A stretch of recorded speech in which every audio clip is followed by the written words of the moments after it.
हमारी पार्टी ने ये फैसला लिया कि शुरू से कहते हैं फाउंडेशन स्टोन नई पार्लियामेंट बिल्डिंग का प्रधानमंत्री डाला, फिर उसके बाद वो नेशनल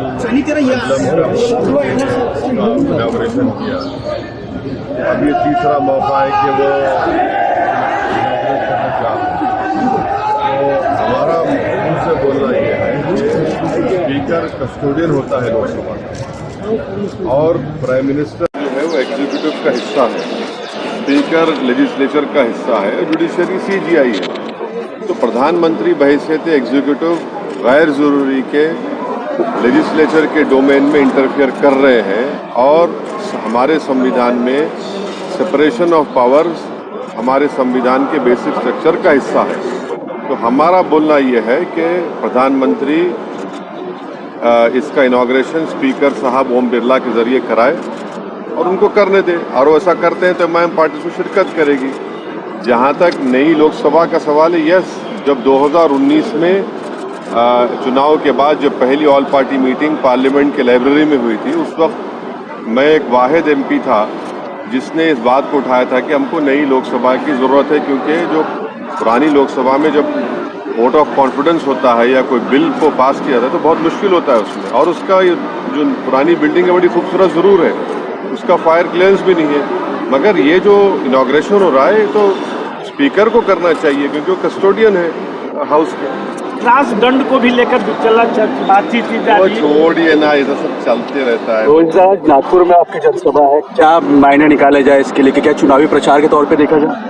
ये पार्टी के प्रोग्राम है, पार्टी के प्रोग्राम को आए हैं, पार्टी को स्ट्रेंथन करने के लिए हमारी जिम्मेदारी है, हमारे जिम्मेदार लोग काम कर रहे हैं, हम आए।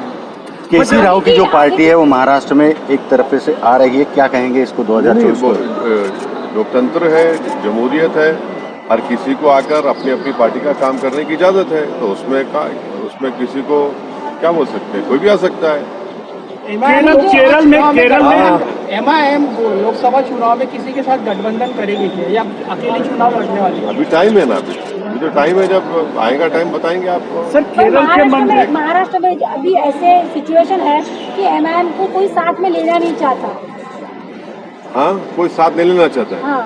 कोई बात नहीं, अल्लाह हमारे साथ है, जनता हमारे साथ है। सर, उद्धव ठाकरे के साथ आपकी मुलाकात होने वाली थी। हाँ? उद्धव ठाकरे के साथ आपकी मुलाकात होने वाली थी। किससे? उद्धव ठाकरे के साथ आपकी मुलाकात होने वाली थी। आपके ख्वाब में आके बोले वो? नहीं, क्या बात करते हैं आप? अभी प्लेन से मैं उतरा हूँ, आप आए क्या?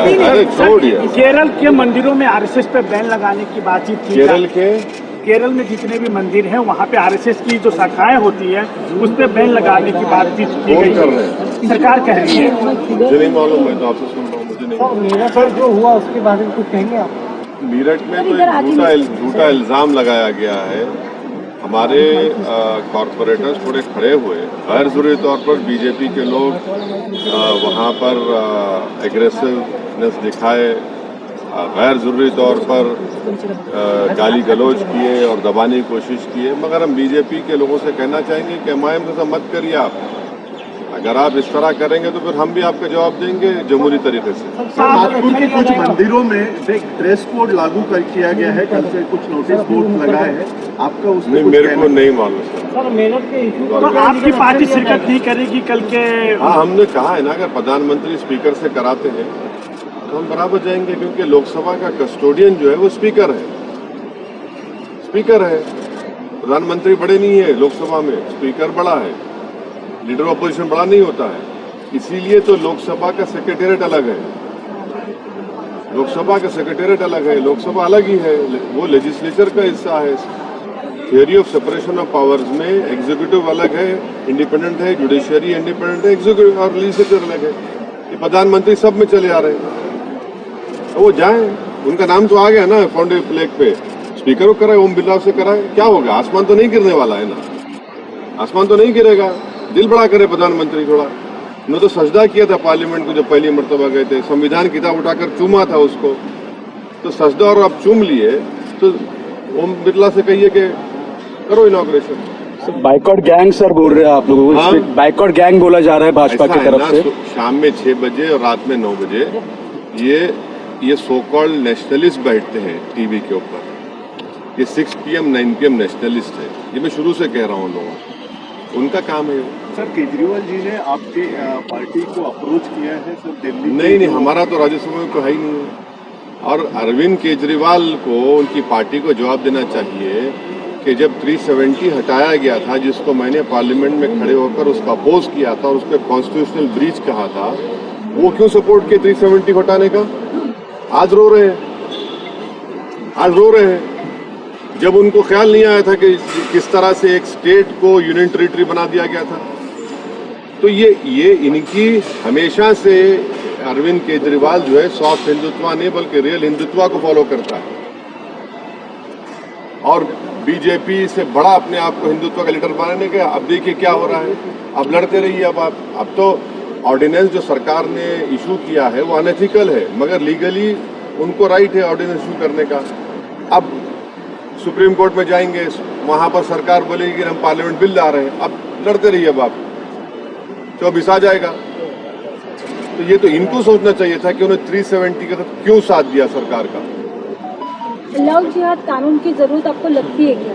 है लव जिहाद जैसे कायदे करना चाहिए, ऐसे आपको लगता है क्या? जरूरत है इसकी? देखिए, भारत के संविधान में जो 18 साल और 21 साल का जो हो जाता है तो उनको शादी करने का राइट है। तो ये जैसा एक कहावत है कि जब मियाँ बीवी राजी तो क्या करेगा खाजी।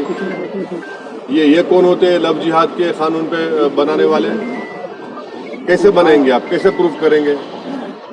आप होते कौन है? आप लव जिहाद के नाम पर जो महाराष्ट्र में आंदोलन चला वो पूरा RSS और बीजेपी बैक था, उससे नफरत पैदा करने की कोशिश की गई और इसीलिए सुप्रीम कोर्ट में वो गया मामला।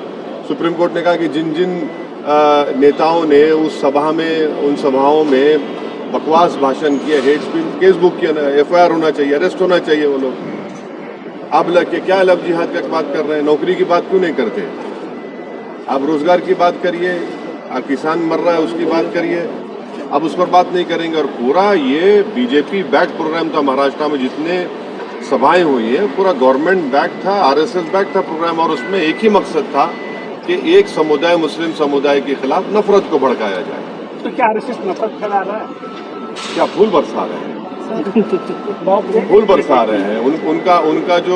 उनका जो ओथ होता है वो ओथ क्या है बताइए? आप पढ़े होंगे ना, आप तो नागपुर के हैं, हमसे ज़्यादा पढ़े होंगे।